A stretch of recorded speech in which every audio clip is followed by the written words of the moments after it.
آئیے ناظرین، آج کی اس ویڈیو میں ہم اردو کے ارتقائی مراحل کو جانتے ہیں، یعنی اردو کی ترقی کے مختلف مرحلوں کو آج کی اس ویڈیو میں ہم جانیں گے۔ اردو زبان و ادب کے ارتقائی مراحل کو 3 ادوار میں تقسیم کیا جا سکتا ہے۔ نمبر 1 دور قدیم، نمبر 2 دور متوسط، نمبر 3 دور جدید۔ دور قدیم، اس دور کا اطلاق اردو کی ابتدا سے 17ویں صدی تک ہوتا ہے۔ اس دور میں اردو زبان کی تعمیر و تشکیل میں بہمنی دور یعنی 1350 عیسوی سے 1525 عیسوی تک کے ادبی کارنامے بہت اہمیت کے حامل ہیں۔ خاص کر شاعروں میں حضرت امیر خسرو اور نثر نگاروں میں حضرت خواجہ بندہ گیسو دراز کی تصانیف قابل ذکر ہیں۔ بہمنی سلطنت کے زوال کے بعد گولکنڈہ کا قطب شاہی دور یعنی 1518 عیسوی سے 1687 عیسوی تک اور بیجاپور کے عادل شاہی دور کا بھی اردو کی خدمات میں نمایاں مقام رہا ہے۔ ان دونوں سلطنتوں کے زوال کے بعد چونکہ اورنگ آباد شعر و ادب کا مرکز بن گیا تھا، اس لیے اردو کی آبیاری میں یہاں کے ادیبوں، ان میں بطور خاص ولی اور سراج کی قربانیاں ناقابل فراموش ہیں۔ اس دور کے شمالی ہند کے شعراء فارسی میں شعر کہا کرتے تھے۔ اردو میں سب سے پہلے امیر خسرو نے شعر کہے اور انہی سے اردو میں شعر گوئی کا آغاز ہوا۔ چونکہ اس وقت اردو ابھی ایک نوپید زبان تھی اور اس نے مکمل صورت اختیار نہیں کی تھی، اس لیے اردو کی نظم اور نثر دونوں میں عربی و فارسی کے الفاظ کم اور ہندوستانی اصل الفاظ جیسے کھڑی بولی، برج بھاشا، قدیم پنجابی، قدیم مراٹھی اور ڈھیروں ناہموار الفاظ پائے جاتے تھے۔ دور متوسط، اس دور کا آغاز 17ویں صدی سے ہوتا ہے اور 19ویں صدی پر ختم ہو جاتا ہے۔ اس دور کے شاعری کی ترقی میں یہ واقعہ بڑی اہمیت کا حامل ہے کہ ولی نے 1700 عیسوی میں سید ابو المعالی کے ہمراہ دلی کا سفر کیا۔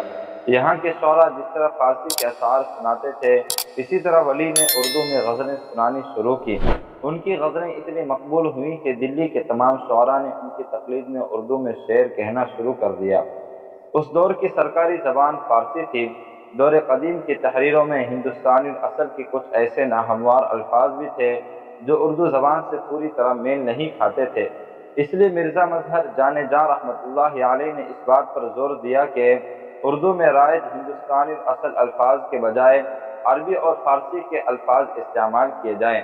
حضرت کی یہ کوشش کامیاب ہوئی اور عربی اور فارسی کے بے شمار الفاظ اور محاورے اردو کے جز بن گئے، جن سے اردو کو ایک نئی جہت اور نئی ترقی ملی۔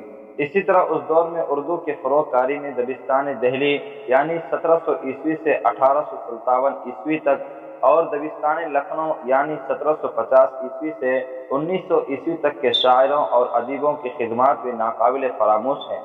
علاوہ ازیں 1771 میں فورٹ سینٹ جارج کالج مدارس اور 1800 عیسوی میں فورٹ ولیم کالج کلکتہ کا قیام بھی اردو ادب کی تعمیر و ترقی میں سنگ میل کی حیثیت رکھتا ہے، کیونکہ ان دنوں یونیورسٹیوں کے قیام کا مقصد انگریز ملازموں کو ہندوستانی رسم و رواج سے واقف اور اردو زبان سے روشناس کرانا تھا۔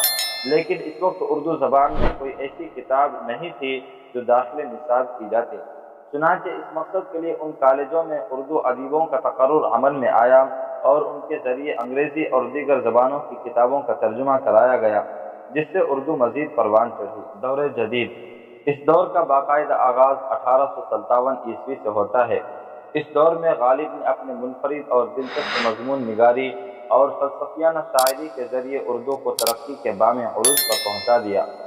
اسی طرح تحریک سر سید اور ان کے رفقا مولانا حالی، مولانا شبلی نعمانی، مولوی نذیر احمد اور مولانا حسین آزاد رحمۃ اللہ علیہ وغیرہ نے اپنی اپنی منفرد اور متنوع صلاحیتوں اور کوششوں سے اردو ادب کو بہت فروغ دیا۔ علاوہ ازیں 1918 میں جامعہ عثمانیہ حیدرآباد کا قیام عمل میں آیا، جس میں ابتدا ہی سے تعلیمی تدریسی زبان اردو رکھی گئی۔ اس میں تالیف و ترجمے کے لیے دارالترجمہ کے نام سے ایک شعبہ قائم کیا گیا اور سماجیات، سیاسیات، معاشیات، جغرافیہ، تاریخ، سائنس، طب، انجینئرنگ اور دیگر علوم و فنون کی انگریزی کتابوں میں اردو میں ترجمے کیے گئے، جن سے دامن اردو علم و حکمت سے لبریز ہو گیا۔ اس طرح مختلف ادوار سے گزرتی ہوئی یہ زبان ترقی کے اس اعلیٰ معیار پر پہنچ گئی ہے، جس کی بنا پر ہم یہ دعویٰ کر سکتے ہیں کہ عالمی زبانوں کی فہرست میں ایک نام اردو کا بھی شامل ہے۔ اردو کے مختلف قدیم نام، ہندوستان کے مختلف علاقوں میں اردو کی نشو و نما ہوئی ہے، اس لیے زبان مختلف علاقوں میں مختلف ناموں سے پکاری گئی ہے۔ چنانچہ گجرات میں گجری اور دکن میں دکنی کہلائی۔ حضرت امیر خسرو نے ہندی اور ہندوی سے یاد کیا، غالب نے اردو معلیٰ کہا، بعض لوگوں نے ریختہ اور زبان دہلی سے پکارا۔ انگریز مورخوں نے ہندوستانی کا نام دیا، لاطینی زبان میں لنگوان دوستانی کہا گیا اور سب سے آخر میں اس کا نام اردو قرار پایا۔